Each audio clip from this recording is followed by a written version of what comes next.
গাজীপুরে সাংবাদিক তুহিন হত্যাকে কেন্দ্র করে বিএনপি এবং এনসিপির মাঝে একটা বিরোধ সৃষ্টি হয়েছে, যেখানে বিএনপির এক নেতা সারজিদ আলমের বিরুদ্ধে একটি মামলা করেছেন, মানহানির মামলা।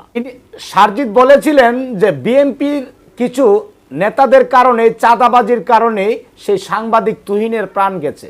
এই কথাটিকে কেন্দ্র করে গাজীপুর বিএনপির এক নেতা সেই সারজিদ আলমের বিরুদ্ধে একটি মামলা করেন।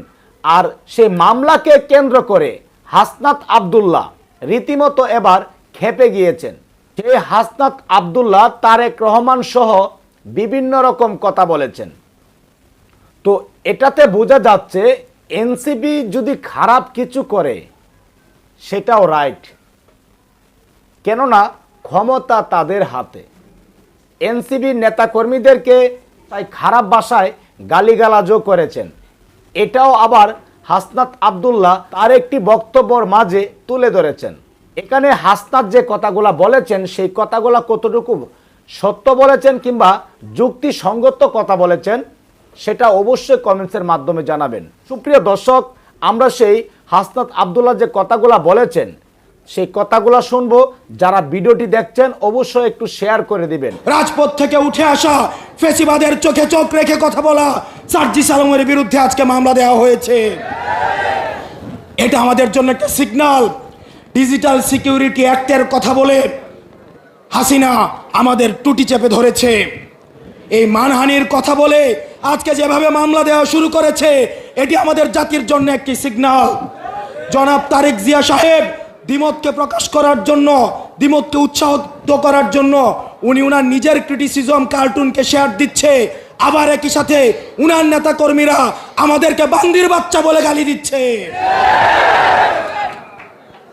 আমরা দৃষ্টি আকর্ষণ করছি আপনাদের, যারা নেতৃত্বস্থানীয় পর্যায়ে রয়েছেন তাদের বিরুদ্ধে ব্যবস্থা নেবেন, না হয় আমরা ধরে নিব এই সিগন্যাল সেন্ট্রাল থেকেই দেওয়া হচ্ছে। এবং 10 কোটি টাকার যে মানহানি মামলা দেওয়া হয়েছে এটি পরবর্তী বাংলাদেশের রাজনৈতিক সহিষ্ণুতা, রাজনৈতিক সৌহার্দ্যের জন্য একটা ব্যাড মেসেজ হিসাবে থেকে গেল। আমরা চাই আপনারা আমাদের প্রতি কাঁটা ছুড়বেন, আপনারা আমাদের মানহানি মামলা দিবেন, আমাদের টুটি চেপে ধরবেন। যারাই ধরুক না কেন আমরা আপনাদেরকে সাদরে বলবো, গণতান্ত্রিক এই যাত্রা অব্যাহত রাখার জন্যে প্রয়োজনে আমরা জেলে যাব, জুলুমের শিকার হব, প্রয়োজনে ফাঁসির কাস্টে ঝুলব, কিন্তু কোনো অন্যায়, কোনো হাসিনার ডিএসি, কোনো সিকিউরিটি অ্যাক্ট, কোনো মানহানি মামলা আমাদেরকে আটকায় রাখতে পারবে না। যারা আওয়ামী লীগের নির্বাচনগুলোকে বৈধতা দিয়েছে সেই মুনাফেক জাতীয় পার্টি কিভাবে মাঠে এসে হুঙ্কার দেয় আমরা দেখতে পাচ্ছি।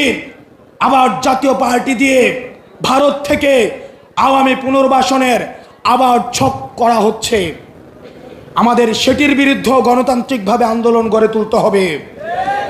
পরবর্তী বাংলাদেশটা শুধুমাত্র আমাদের গঠনের, আমাদের মত পার্থক্য ভুলে গিয়ে আমরা পরবর্তী বাংলাদেশটাকে, আমরা পরবর্তী ভবিষ্যতের কাছে যেন আমরা দেখছি বর্তমানে আমাদের অতীত প্রজন্ম আজকে প্রশ্নের কাঠগড়ায় দাঁড়িয়েছে, ঠিক একইভাবে আমরা যদি 90-এর মতো ব্যর্থ হই, আমরা যদি 71 পরবর্তী প্রজন্মের মতো ব্যর্থ হই, তাহলে এই 24 প্রজন্ম ভবিষ্যতের প্রজন্মের কাছে আমরা প্রশ্নবিদ্ধ হব। সেজন্য আমাদের রাষ্ট্র গঠনে আমাদের দায়িত্ব রয়েছে। একই সাথে সাথে আমাদের যুবশক্তির ভাইরা যেহেতু এখানে রয়েছেন, আমাদের একই সাথে সাথে আত্মসমালোচনাও করতে হবে। আমাদের দলে আমরা দেখছি অনেকে সুযোগ সন্ধানী হয়ে চাঁদাবাজের সাথে, দুর্নীতির সাথে, তদবিরের সাথে, টেন্ডারবাজির সাথে জড়িত হওয়ার চেষ্টা চালাচ্ছে।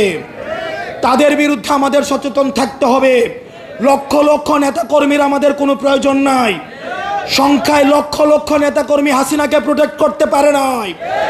আমাদের সৎ, যোগ্য, নৈতিক, আমাদের সংখ্যায় কম হোক, তাদেরকে নিয়েই আমরা পরবর্তী বাংলাদেশ বিনির্মাণ